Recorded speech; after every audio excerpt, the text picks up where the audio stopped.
really not much more that can be said on it. But do you think the Primal Beast for VP could be because it's a lot more flexible in where they could be putting it? And seeing this retaliation from Liquid, do you think they would then be more inclined to put it towards support?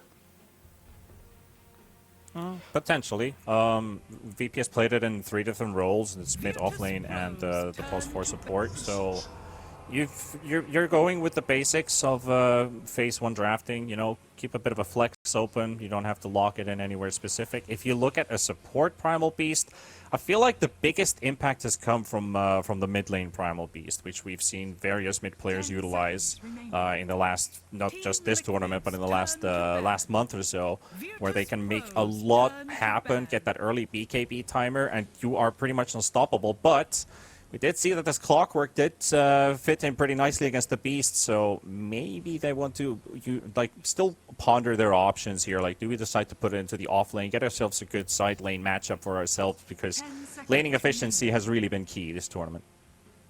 Yeah, I definitely think this Clockwork is more of like a lane counter to the Primal Beast, which gives you like more reason to put this Primal Beast in the mid lane. And GPK has played it one time, and he was 15-5 score at the end, and looks like that was also against Team Liquid, so he has played this hero against Liquid before, and he popped off with it, so I don't see a reason, especially when you do see this Clockwork. He wants to follow you in the laning stage, he wants to make sure you can't be trampling around, canceling your spells. Mid lane, you don't have to worry about that so much, so that could be an option. However, I could see it being a support too, as mentioned. It could work really well with the Visage, just being like that melee body that gets in there, so the Visage can get the soul assumption charges and keep throwing that nuke off. 10 seconds remaining.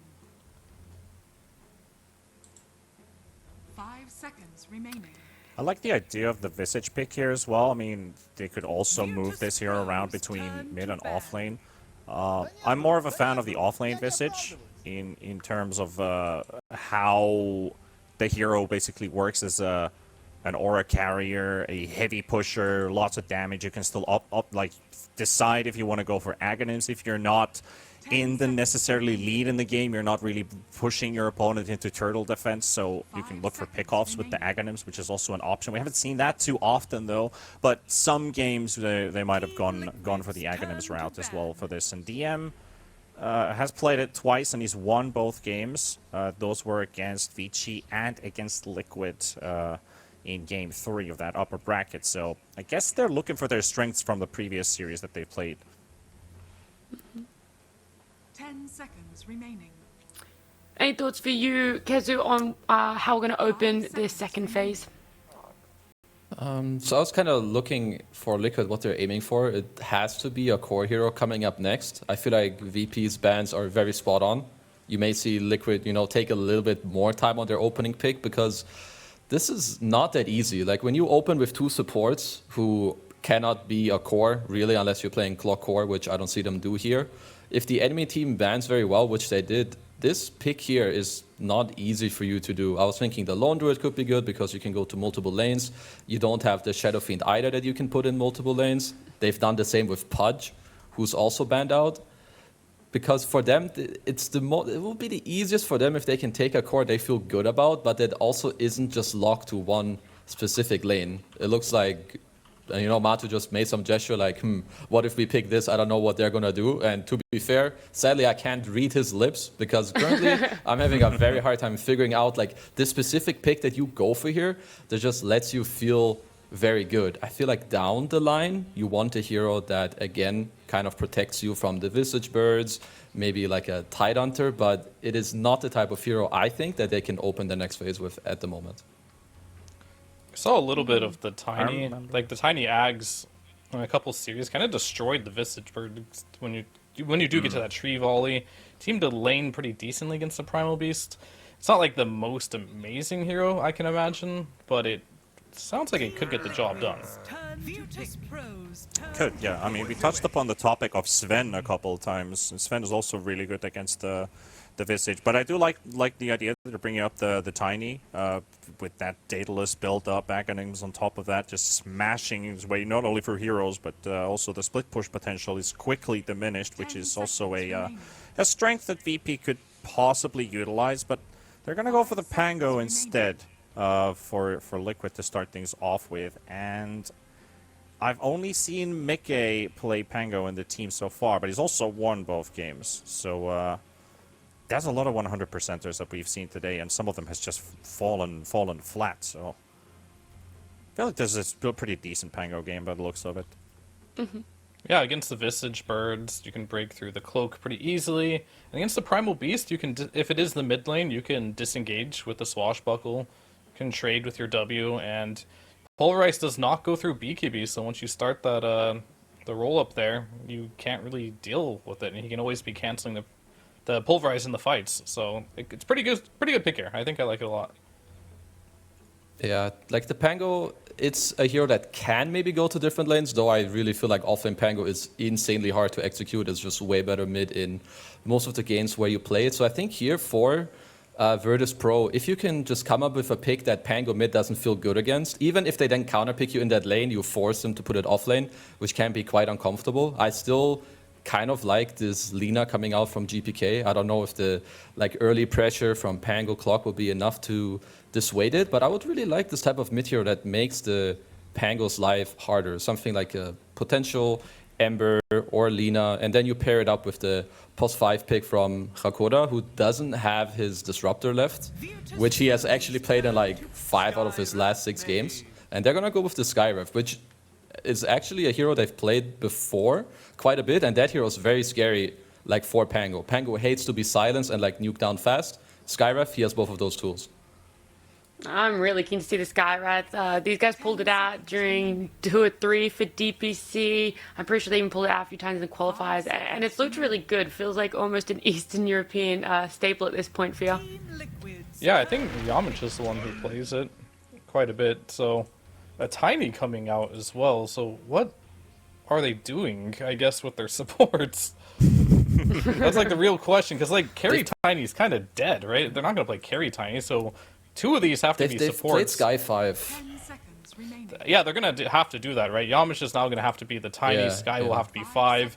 Visage, its only role is pretty much in the offlane right now, unless we get to cover some Bet Boom later. The Hawk also is the only carry player I know that plays that +1. But then Primal Beasts will be going to that mid lane here. Something that's a bit intriguing for me here is the drafts that Liquid has played around this Pango. And they were 2 very different types of drafts.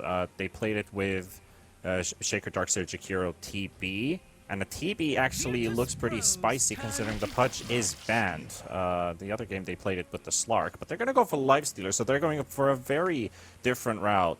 Kind of mixing heroes from here and there and not having a previous game draft at all. And I kind of like that style from Liquid here, not to be too obvious with what they want to go for. 10 seconds remaining. Are there the same thoughts Yeah. for you, Kazi, now that you see? Oh, or Fear. Fear, you can go. No, I was just kind of noticing a meta trend right now, which is a lot of teams are putting their Skywrath, their Disruptor in the offlane with another ranged hero, and that's kind of scary because, well, to build on a topic, Tiny can go in the safe lane. Kezu kind of mentioned that a lot of ranged position 1s are being picked, and I've kind of noticed there's a lot of dual nuking position 3-4 combos here, and that's pretty scary for the Lifestealer if that does happen. He will not want to lane against Skywrath plus Visage lane if Ramses does end up picking that ranged carry here. So I do understand how Lifestealer can it's good versus the Tiny, but to support don't really care too much about that. Good versus the mid Primal in a lot of ways. But I don't see this Lifestealer being a gotcha pick here, and I think they can exploit it on VP. 10 seconds remaining. Yeah, I would like to add on to the Lifestealer is, it's okay. I don't think it's necessarily anything crazy when you play up against a Visage. Visage lane's okay, then he gets 6. You don't really interact with that hero that much anymore. Something I could see for VP, or at least something I feel could feel good for them, is to take potentially Razor. I don't know how much Ramses has played that lately, but when I see these Liquid heroes, I want a hero that matches up with my Visage and Tiny, so you have this mid-game timing, 15 minutes, and I want him to have a hero that's gonna have a BKB at an okay timing. Nature's Prophet is a little iffy. I don't think they banned too much for it. Razor, Nature's is kind of what I would like the most. There's a TA, but I also don't think they covered that. Jugger, I could see a Jugger. It's a pretty good Jug game. Against, you have Spin against the Disruptor, you're fine against the Clock. You don't care about Pango, you don't care about Nyx. I would be okay with any of the picks we just mentioned. Yeah, the healing ward, there's a Razor, that's good too. Okay. Alright. Okay. Definitely straightforward counter pick to the Lifestealer there. It definitely makes it very difficult to play this hero when you are linked. So if you need like a distance hero here for if Mickey plays Pango, does Zai go for Darkseer, Beast, or Veno? 5 seconds remaining. Oh, Darkseer is bad, so never mind. So Beast or Veno? Can work. I feel you need something that dissuades this matchup between Nyx and Razor. So like you need a guy that either deals with Razor aggressively by killing him, or someone that, you know, locks him down or builds a Lotus Orb for your Nyx so that he can run in. It is Veno. Okay. Nice Oh, Veno. the venomous At least one, we of course, got to call of both the course. last picks. That's true. All right, yeah. Die on that, Veno. I guess you're not too much of a fan. Fear for that lifesteal, didn't think it was a gotcha, and then being countered by the Razor. Does that mean you're going to be seeing VP having better lanes that they might be able to get on top of this and snowball with their lineup?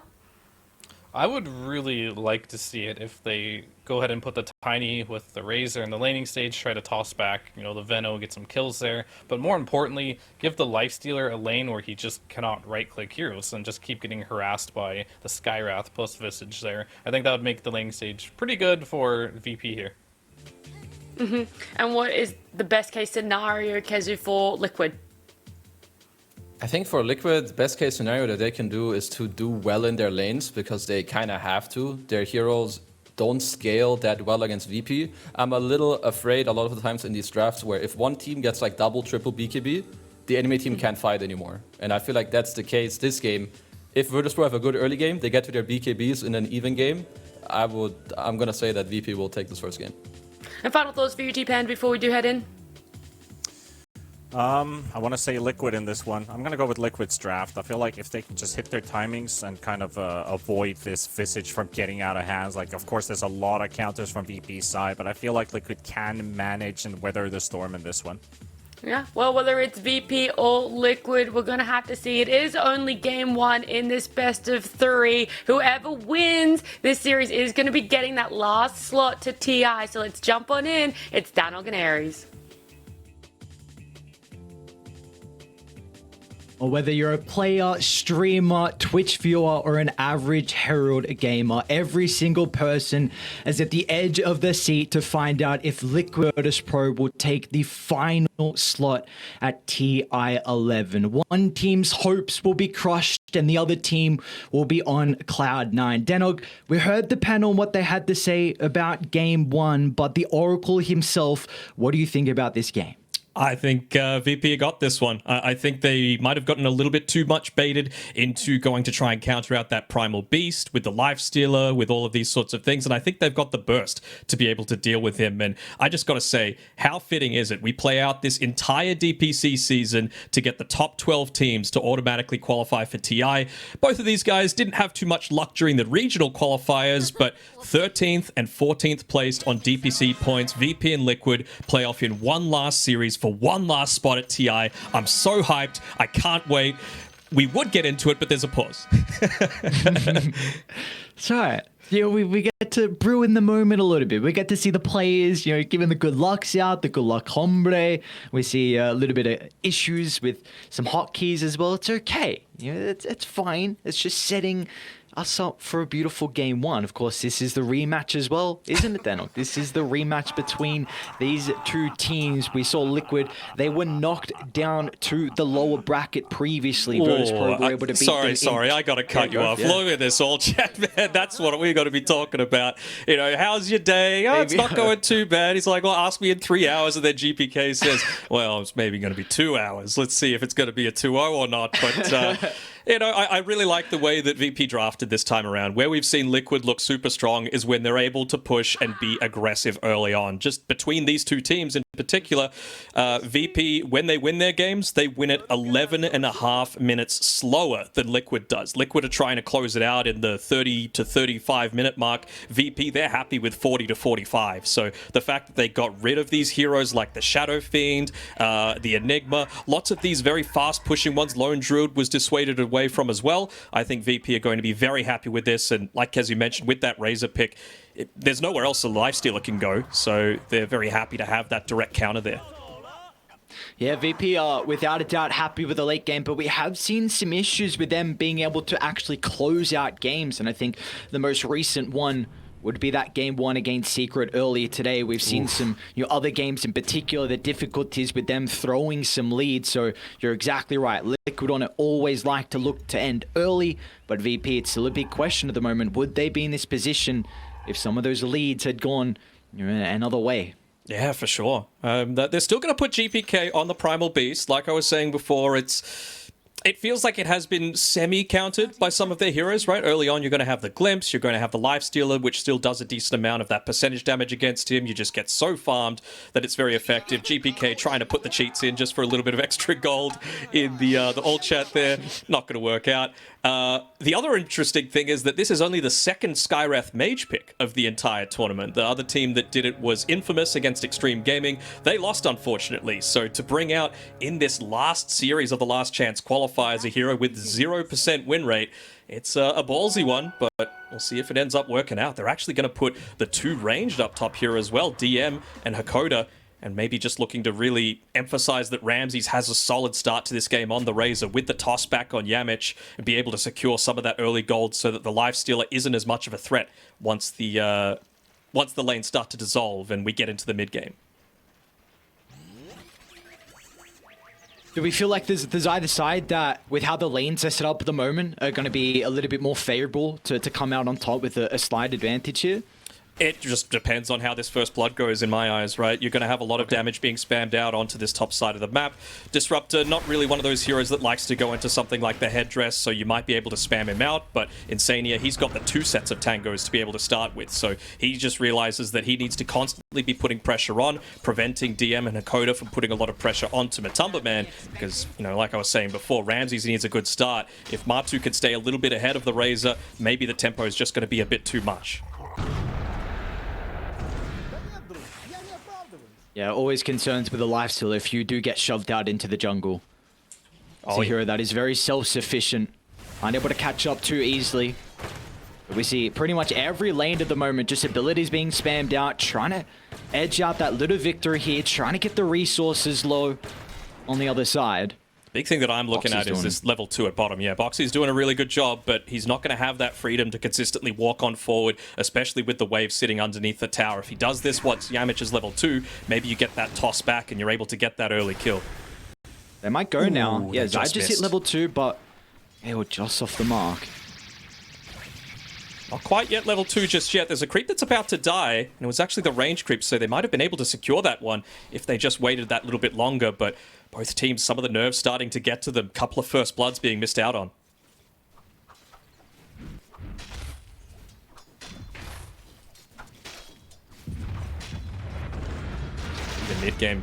Mid lane rather, Mikke going up against GPK.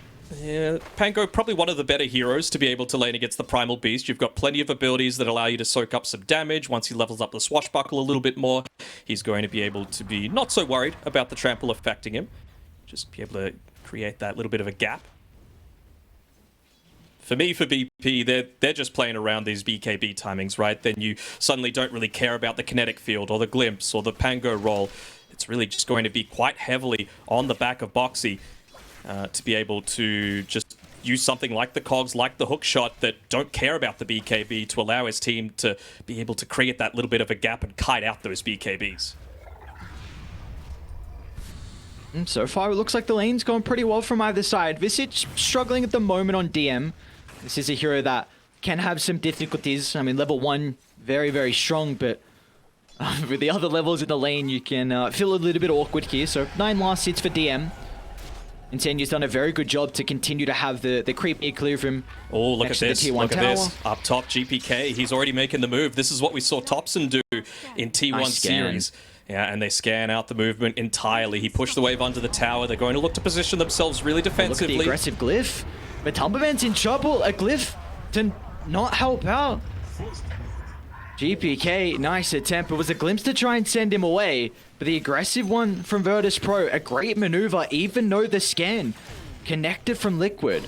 Yeah, they did almost everything right there on Liquid. Maybe just not able to pop that rage quite quickly enough. Didn't see if it was on cooldown or not, but yeah, that's a big win coming through from VP, especially giving it over to DM. Like you were mentioning, didn't have the greatest net worth in the laning phase. Down actually top. Yeah, Matumba and Insania hit back instantly. Yakoda will get a trade. It's a big kill though for at least Liquid to find, kind of stabilizing that previous death. Yeah, for sure. But you still get the experience. You're still up to level 3 now on DM. And of course, he's the one that's going to start to put a bit more pressure on. This is probably a much faster draft than that VP are used to playing, just because they don't have to contend with defending against Liquids. They can play the game much more on their tempo, I feel. Do we feel like a lot of the tempo is going to come out from GPK and then like early on until we get some of the timings out of DM?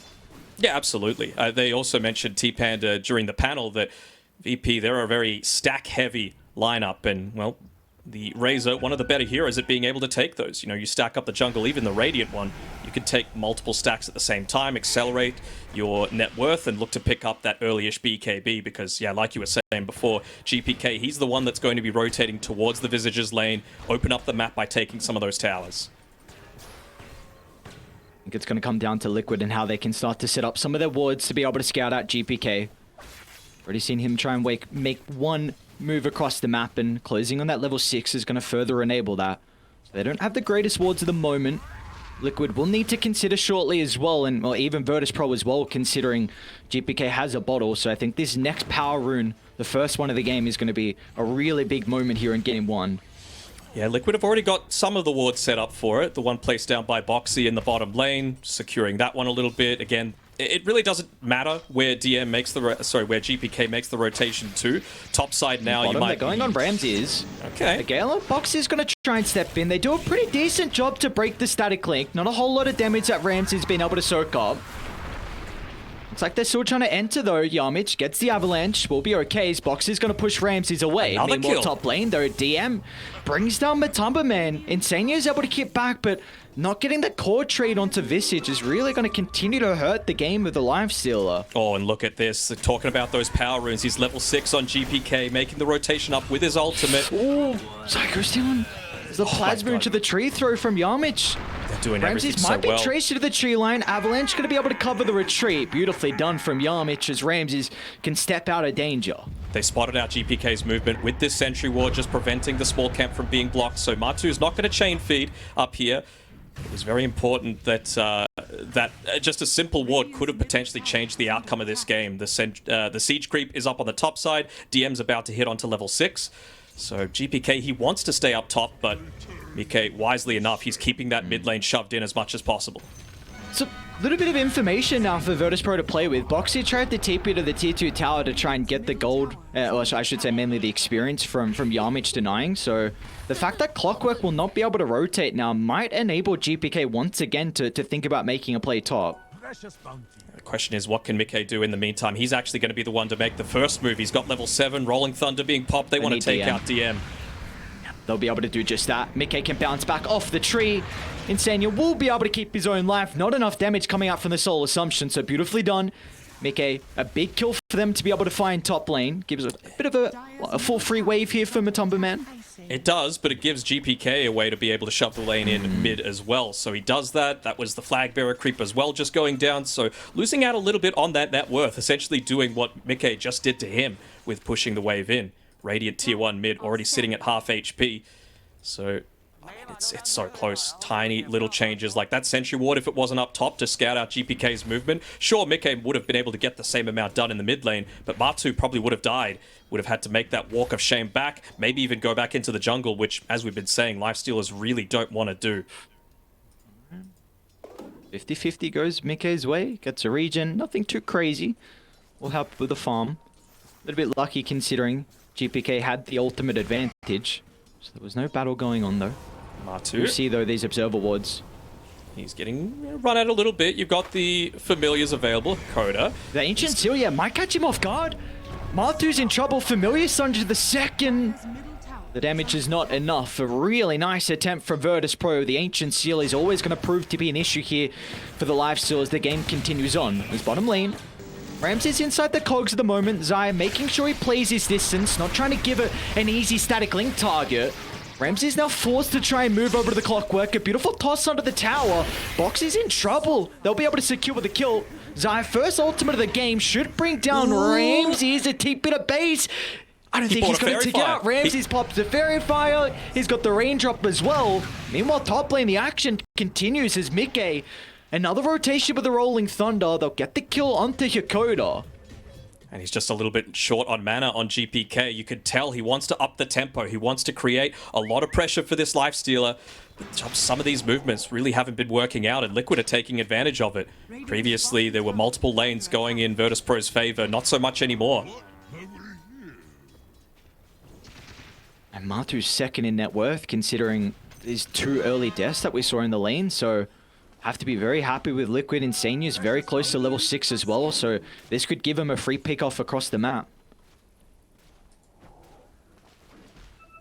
And Matu, he hasn't fully retreated back into, the depths of the jungle. He's looking to make sure that he's thereabouts. If he wants to be able to connect through onto that tier 1 tower to defend it like he had previously, then that really does slow down a lot of where Virtus.pro were able to get that farm, because you have to remember they've got a Tiny that they're playing with. Yamich, he just makes a stack inside of the Radiant jungle, and he wants to make sure that he can sit in a lane that's, perhaps a little bit greedier, but enabled, because Virtus.pro's cores might be able to farm that couple of extra jungle camps that happen as soon as you take down one of these towers. That Blink Dagger timing, incredibly important for a support Ramses Tiny. might be in trouble here with the jungle.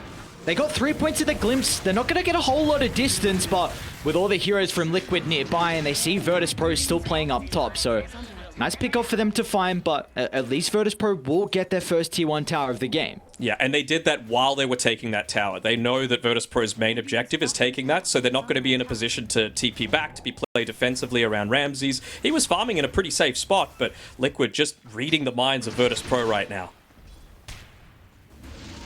We do kind of see how easy it is at the moment for Virtus.pro to be able to take these objectives. They have this advantage in regards to the familiar.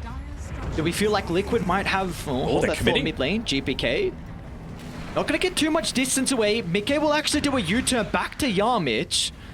Box is going to look about stepping in as well. This is a very deep attempt now that they haven't been able to capitalize on the early use of that Rolling Thunder, but it is space created. Zai free farming down bot, starting to put some pressure into the tower. 3 points in the Plague Ward, so he's got firm control of bottom. It's going to be very difficult for Virtus.pro to be able to recapture this side of the map. To their credit, though, they don't really need to. Like I was saying before, that tower going down top really does open up a few more areas of the map. You can see that Liquid, they've essentially sealed off all entrances into the Radiant jungle. So the bottom half of the map is all Liquids right now. Zai's just going to sit there. He's going to farm a little bit more until he picks up that Wraith Pact. You've almost got the Diffusal Blade on the Pangolier as well. Even the Armlet on Matumba Man is going to come at a pretty similar timing. So in about 3 minutes or so, when it hits into that nighttime, expect Liquid to make their first move. Yeah, and already Virtus.pro, this is their first move, but the level 6 is a big pick-off if they can find it. But Yamich is a little bit too far away. A lot of burst potential between the duo supports from Virtus.pro. They're going to be able to block off Insania. The backs up on the higher ground, puts the Disruptor in an awkward position, so at least Virtus.pro will find 1 kill.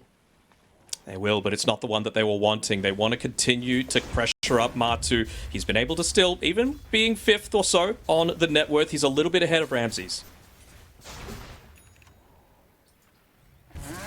All right, well, DM, he's continuing to push up on this top side. They want to make sure that they can cause Liquid to make a lot of movements up towards this top side of the map if they need to. Doesn't seem like they're going to take the bait, though.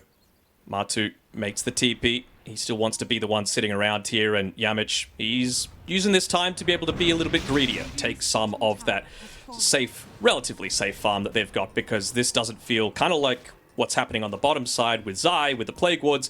Liquid really don't want to be venturing too far into their jungle. The kill threat for Virtus.pro is way too high. See what Liquid can do. Smoke is 3. Yamich has got some great positioning. Smoke's going to pop, and they'll see the Tiny. Not the hero they want to bring down to start. And in fact, Virtus.pro want to take the team fight. They're going to toss Boxy into the middle, taking a lot of damage at the moment for the Clockwork. They haven't secured the kill just yet, but the Soul Assumption finally enough to bring him down. In the end, a 1-for-1, but Liquid do commit multiple ultimates. But in the end, Mickey will still be able to catch up as well with a max out shield crash, enough burst to be able to bring down the duo support from Virtus.pro. And again, look at what's happening across the map. All that thought is top lane. Matu Rage back up in a couple of seconds. The rest of the team is starting to connect. Again, the ultimates were the used damage, prior. though. Virtus.pro, they should be okay. Looks like they'll be able to back off. Yeah, even without that ultimate, Insania, still a few seconds left on the glimpse. They're going to potentially look to keep chasing, but you got to be Okay, you gotta careful be about going into cautious. these choke points. Middle tower has fallen.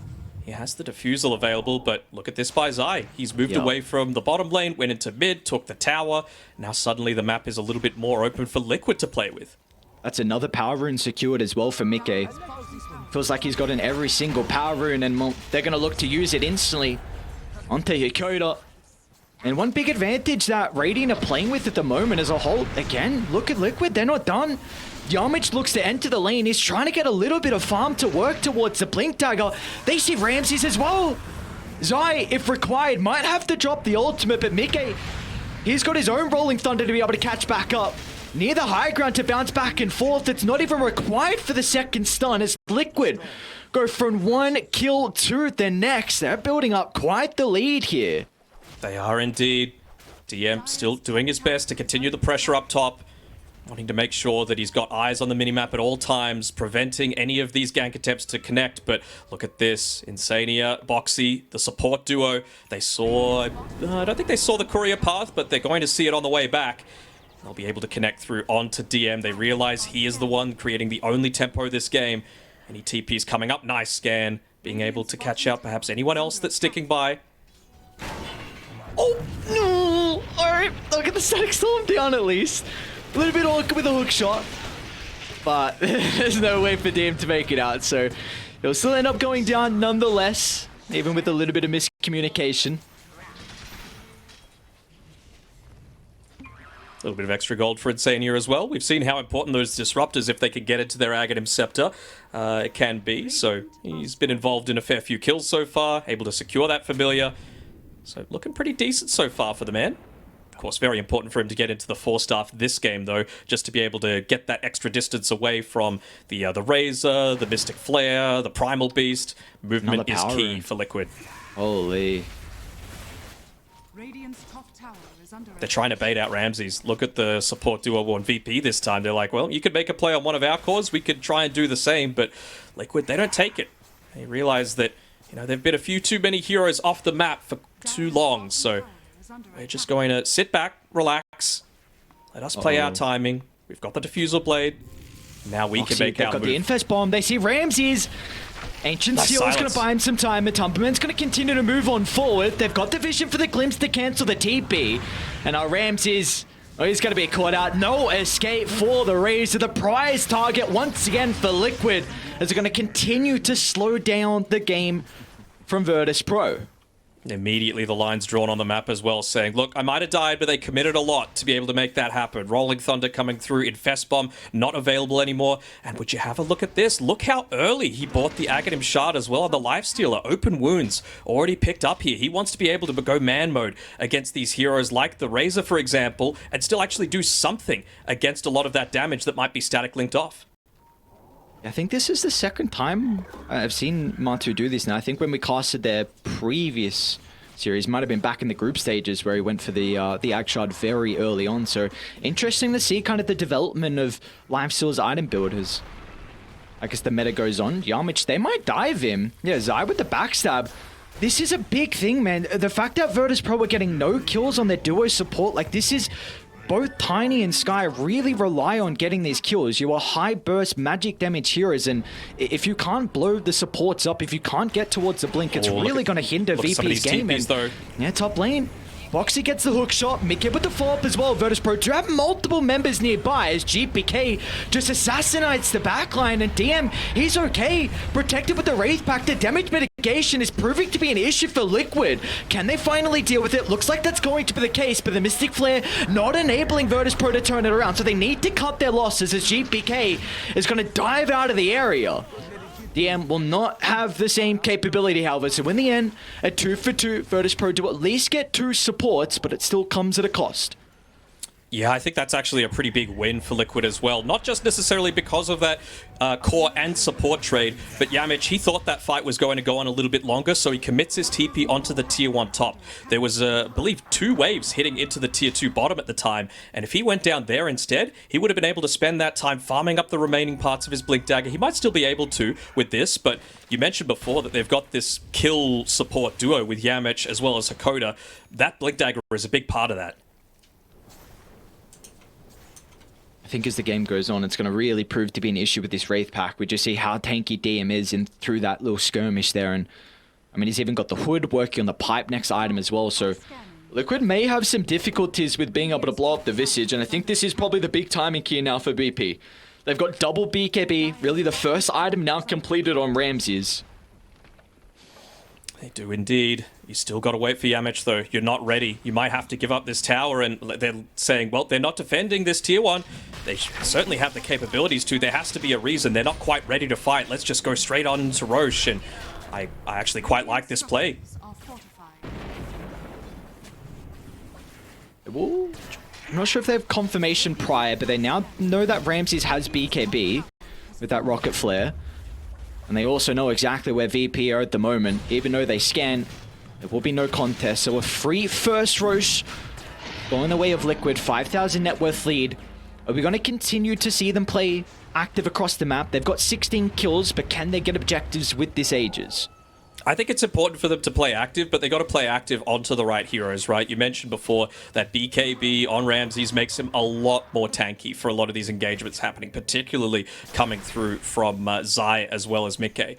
So if he's able to back away from that and cause them to go on perhaps the Primal Beast instead, then that's really going to enable some of that damage to come out from VP. So we already see the Observe Ward from Liquid being able to scout out Hakoda. Trying to leave down the bottom side of the map. They might have seen him also place the ward as well if they were checking the inventory. We'll see if Liquid look to deward that afterwards, but that kill should give them firm control of this bottom side of the map. So the T2 tower will soon be under siege, and even mid is getting shoved out as well. So Liquid have a lot of room to make plays now.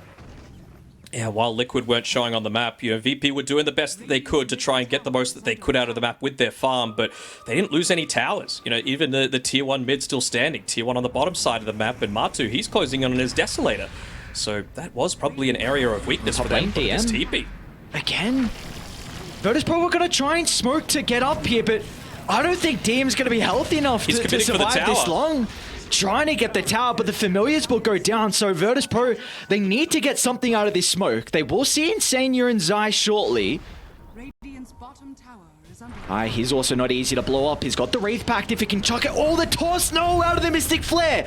But the use of the Ancient Seal, Static Storm is going to be able to cover the retreat, but Ramses on the wraparound. They'll be able to kill off the Venomancer.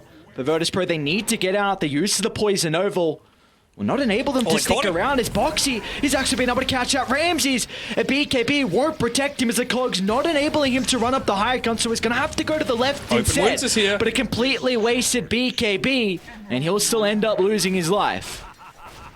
That's the great thing about the open wounds, right? I was mentioning before how it's good to allow you to just stand and man fight against these Razor, Primal Beast, even the Tiny eventually with his great stat gain, but just the slow component. It means that you need to be so much more conscientious of when you're looking to pop that BKB.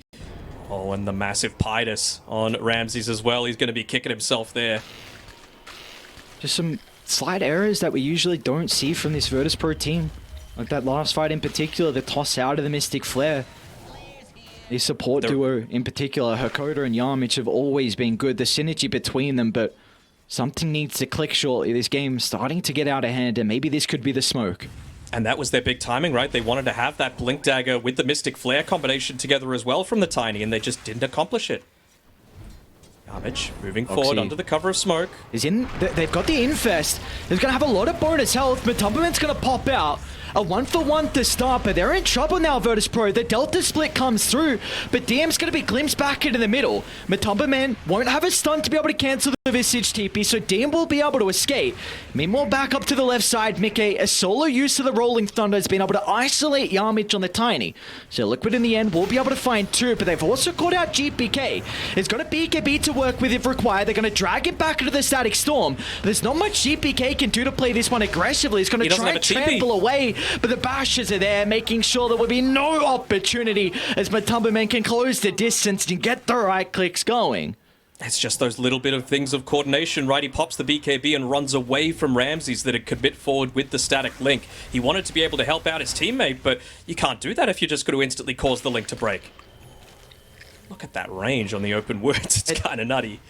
For VP, I think it needs to be a toss into Ancient Seal if they're really going to start the fight. Oh, yeah. I mean, they're somewhat rattled. Oh, there we go. Okay. 3 Aegis claimed. Dire aren't all here at the moment. Boxy's still going to look to hookshot under the tier 2 tower. They've been able to kite the Mystic Flare as well, which is a lot of the initial damage from Virtus.pro. The Infestor's going to be enough to secure the kill, and also doesn't put Matumbaman in a compromised position. Meanwhile, though, Zai is under the ward and the creeps as well. Instant use of the Wraith Pact. He's been able to break the static link, and now with the Rolling Thunder. Okay, actually, not used from Mickey. Charge it up. Threatening from Virtus.pro. Yeah, he wants to. He wants to create space to the left-hand side of this tier 2 tower, so that's going to go down. Zai did a Ramses might great go job. down here. They got Swashbuckle back up. Is Mickey going to go for it? Oh, so close. I think some of the last little ticks weren't there with a Swashbuckle. Agonizingly close, man. This is looking real good for Liquid so far. I mean, the amount of times that they made that attempt up top with the tier 2 tower, it felt like DM was up there 5 separate times just trying to take that, and Liquid just had their minds on the amount of time that it would take for them to achieve an objective, get a gank, and go back and prevent VP from opening up the map. Even with that tier 2 tower taken, they haven't left their side of the map, so they haven't actually achieved anything. They haven't gotten the rewards for that tower that they committed so much for.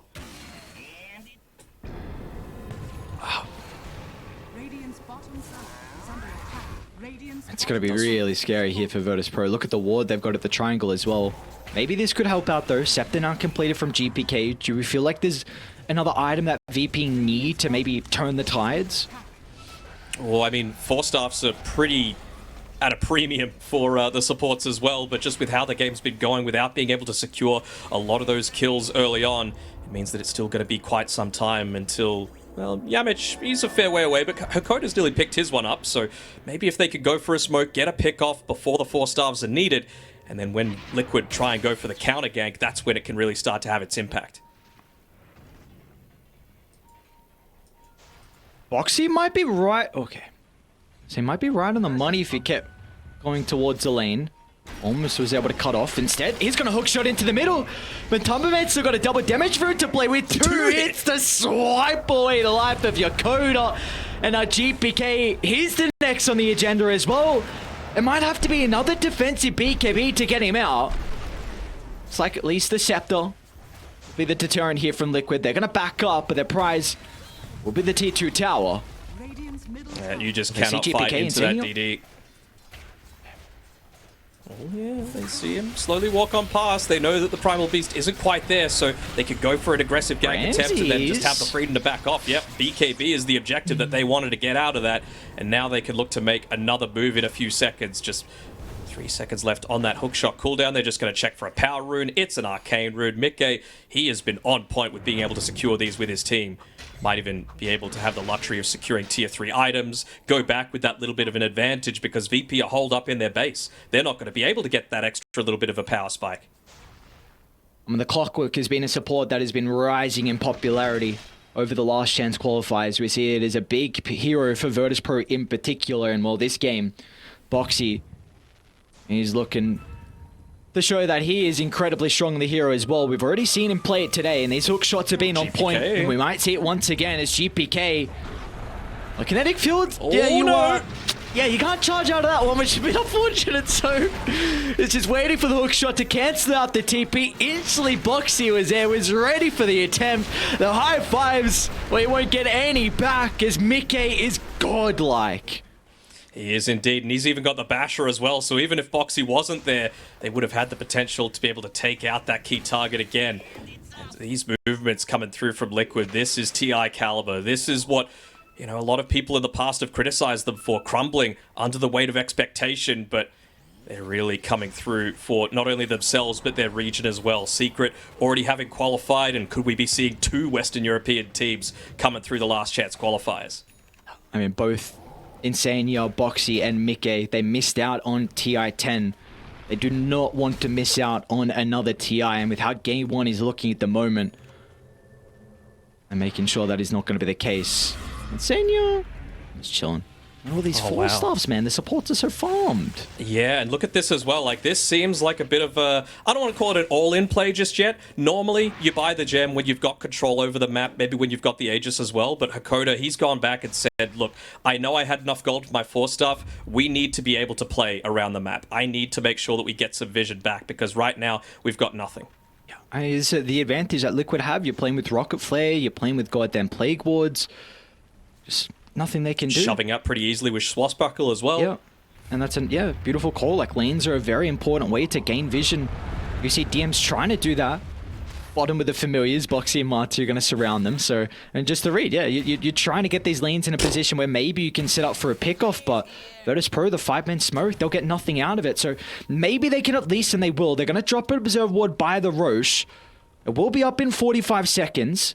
Let's see if they can take a fight around this area, but Dire are going to see them shortly. And might have even got the sense that DM had resummoned his familiars too, so even if he does have the buyback, which he does, he'll be the key target for them to look to try and go on if they can take Boxy's away on that pipe. Boxy's on the hind. Yamich gets the They get the jump for initiation though, once. but the Static Storm fall up as well. Matumban's going to turn to deal with a Tiny. They have stolen a decent amount of damage, but Mickey's in the Rolling Thunder. A bounce back as well. They're going to try and target down Ramses, completely taking the Razor out of the team fight. He's surviving for the moment. They're going to turn to deal with DM, but the Visage just is unable to stay alive. Liquid are too far ahead, and Ramses will not be able to find a way through the tree line. They just He'll go caught back in the lane, and Virtus.pro have had enough as Liquid. You mentioned that this is a team, whenever they find their victories, they do it incredibly fast, and they've done it here once again. A 30-minute Game 1 victory in our last series of the Last Chance qualifiers. Very, very crisp, very clean. Matu, that's the face of someone that just lost a game, not just one. Well, face palm, but no, they're looking really good, and it's all on the back of that, man. Mickey had a phenomenal game. Came out of the laning stage with a net worth lead against GPK, 11-0 and 11. The man is just